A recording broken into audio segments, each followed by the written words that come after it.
welcome. Before we start getting into actually practicing crow, we're going to start by warming up our wrists a little bit. So come sit onto your heels, and then we're just going to start by bringing the shoulders right over the wrist, making sure that you're pressing your hands into the ground. And as you press your hands into the ground, you really want to make sure that you're making an L with your index finger and your thumb.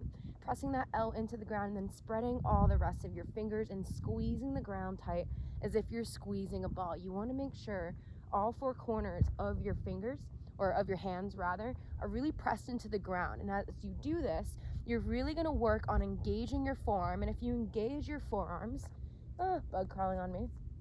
If you engage your forearms, you're able to really engage your shoulders as well.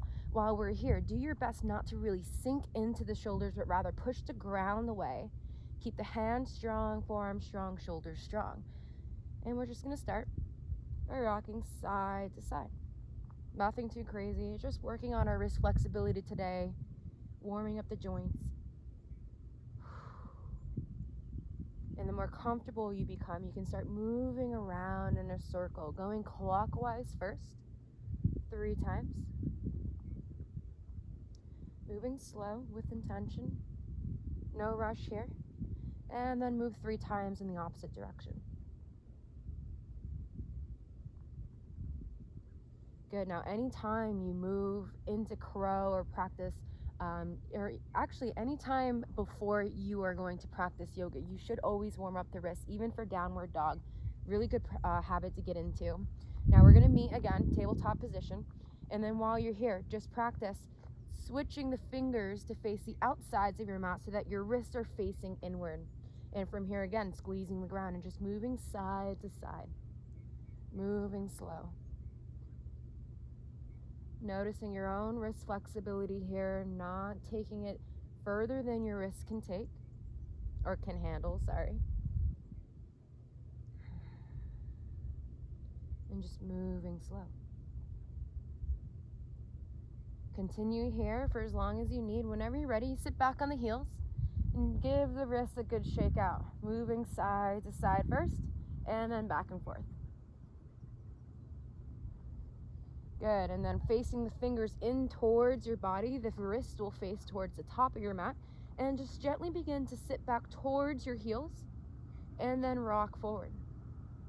Try to keep your hands pressed into the ground. Don't let them lift up like this. We're working on our wrist flexibility here, so do your best to keep the base of the hand pressed into the floor. Moving slow again.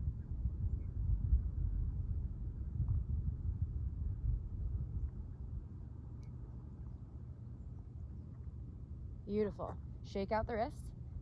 We'll meet in tabletop position here. Shoulders over the wrist, press the hands into the ground. Strong core, strong shoulders, strong wrists, strong everything. And then we're just going to practice lifting the heels to butt, coming up to that soft spot on your knee, and then just doing a push-up here. And as you're doing your push-up, making sure that the shoulders are aligned with your elbows, and then pressing up. And we'll do that for 3, 2, and 1. Good. Rest here, child's pose. Drop the chin to chest, and just relax the wrist, relax the shoulders.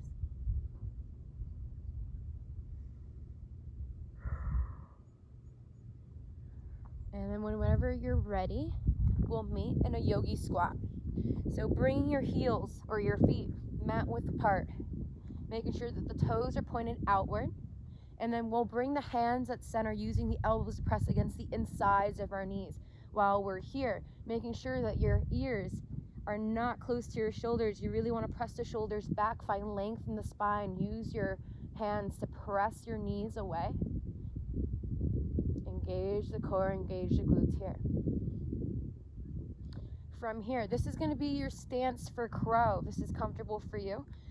Press the hands into the ground, and then just begin bending the elbows so that you create a little bit of a shelf here at the top of your elbow for your knee to sit on top. So bend the elbow and begin to lean forward. Don't worry about lifting the hips yet. Just get that feel of leaning forward onto the elbows. Get a sense of how that feels for you. And just gently rock back and forth, making sure you have a strong grip in the hands. And just continuing here. If you're comfortable, as you lean forward, bend the elbows, keep the chin lifted, keep the chest open, and then just lift the hips up. That's all you have to do. Bring the hips from down to up.